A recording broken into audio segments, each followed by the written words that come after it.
Hello, everybody. This is Wild Man Z here with my book tour 2022, where I'll be going through all my books in my library with the exception of textbooks, and I won't cover comic books unless they just happen to be some hardbound graphic novels that are just sticking in my shelves. And so the first book here is Dream Tigers by Jorge Luis Borges, and I think I talked about in the last video and video before that about how I read this when I was on my way in when I was at University of Iowa the first couple days, and then I discovered that they had the Borges Center for Studies there. I just stumbled upon it. It was kind of really cool happenstance. Didn't do anything about it. I just thought it was really strange. I didn't know that it was at University of Iowa. I think it was somewhere in Texas before that, which would make more sense. But they had a center for it there. Here's two of the remaining Game of Thrones books, which this is the first and the second book in the series. I guess it's called the Saga of Fire and Ice. And my friend, actually, one of my friends in grad school gave me this because I'm not a huge fantasy reader. I like sci-fi, particularly hard sci-fi. There's definitely an overlap between sci-fi and fantasy, but I go more towards like the hard stuff. And he said, don't stereotype all fantasy as being like with elves and wizards and all that, which I have no problem with. That's just not my thing, and I'm not really into Harry Potter and young adult, which is a lot of fantasy as well. And he gave me this, and he said, read this. It's very medieval and historical, but even though it's a pseudo-historical, if you will. And there's little dragons and stuff in there, but it's really, it's very much like the War of the Roses, and I really liked it. And I kept reading the series. Unfortunately, here's the second book again. The problem I'm having with it is that it doesn't look like G.R.R. Martin is serious about finishing it, and I've kind of given up. I've forgotten the storyline. I have here all the Musketeer books. Here's the original Three Musketeers. I've just got them in any old order here. Man the Iron Mask, which is the last book in the series, one of the more famous books. I like this. Here's Louis de la Valère. Love that. Here's the Viscount Bragelonne. That's Aramis's son. And this might be my favorite one. The first one and the second one are really, really good. 20 years after. I love 20 years after. 20 years after takes place 20 years after the initial adventure. And what we find there is that in this story, they're all like they show here, they're middle-aged. The four guys, our four heroes. And they haven't had an adventure in a while except for D'Artagnan, who stayed with the guard. And he's still a musketeer. The other guys are retired. And I love when he goes finds all of them, but particularly Aramis. Aramis is he's sort of an ambiguous character. He wants to be a Jesuit, but he's a lover of many women. He's always involved in intrigues with women, including married women. And he goes to find Aramis, and Aramis he's with his lackey. I think his name is Bezel, something like that, and Bezel. And he's eating like a pale broth, and he's like got all his scholarly Jesuit type papers out, and he's being very austere and religious. And D'Artagnan's like, enough of this, man. It's time to get on the saddle, get your sword out, and let's go on an adventure. He's like, no, I can't. I'm studying to be a Jesuit. And Bezel is just a real stickler. He's sitting there like trying to shoo D'Artagnan out and keeping his master in his studies. And he's a real super religious guy. All the lackeys are sort of exaggerated versions of their masters and sort of comical. They're kind of in it for comic relief.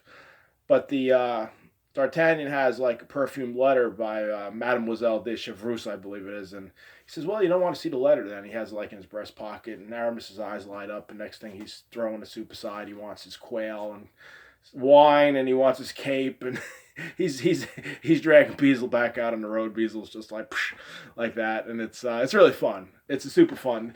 Dumas is a great writer. He can mix in action and humor all in one fell swoop, and just the pacing is just on the money. Great writer, and I hope they translate more of his stuff. Here's my mother's book, The Peloponnesian War.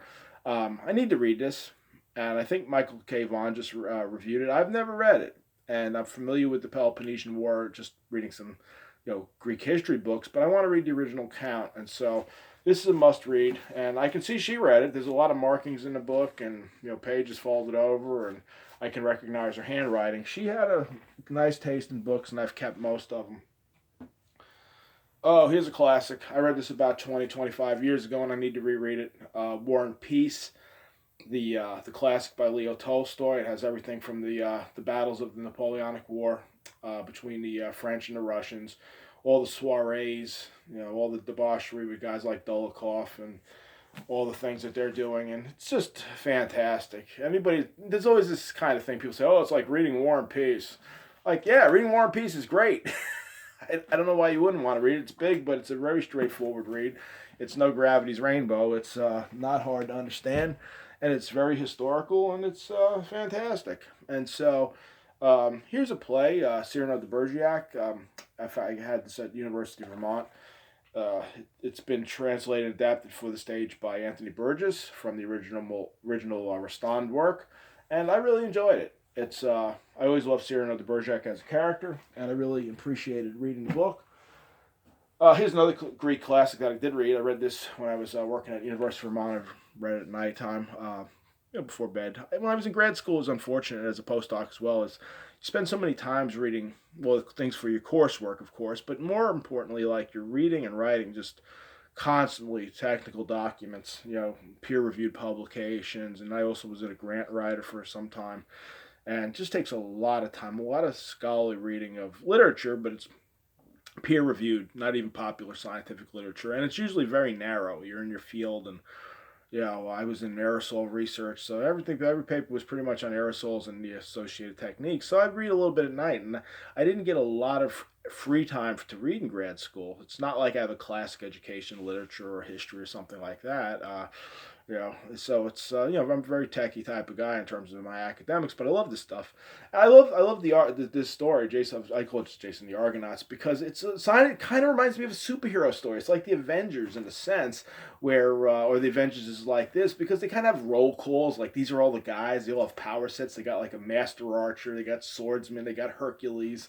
They got a guy who reads bird omens. He's kind of like has a little mystical power.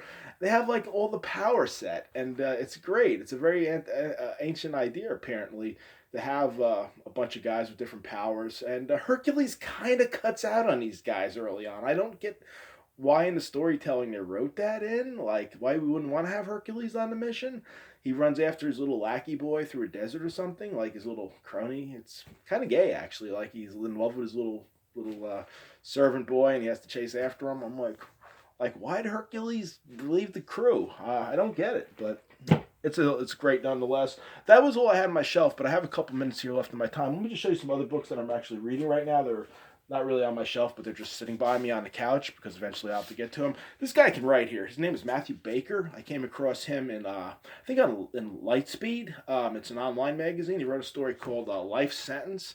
It's like it's sci-fi, but it's literary sci-fi in a sense of just very minor perturbations to our reality. And it's not all strictly sci-fi, but he's a really good young, new hip writer.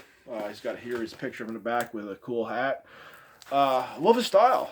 He's usually I don't like this snarky type of writing, but this guy's got a knack for his storytelling, and it's he's snarky in places, but other places he's quite elegant, and I love his stories. So I bought 2 of his books. This is one of them. I've read about half of these stories, and they're all winners.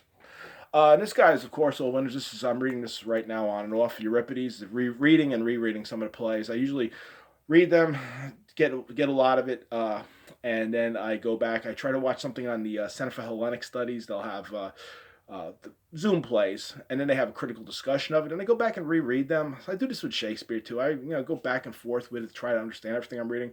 This one, I have the whole series of these, but this book focuses on the women of Troy, Hecuba, the Trojan women's play itself, Andromache, and 1 or 2 others, and it's this is real drama and tragedy, but good stuff. And I'm working through this, and it's hard to read because you got chorus and all that, a lot of elements of it I didn't really understand. But on that note, I'm running out of time, and hope everybody enjoys these videos, a few people that are watching, and I'll catch you tomorrow or the next day. Wild Man Z out.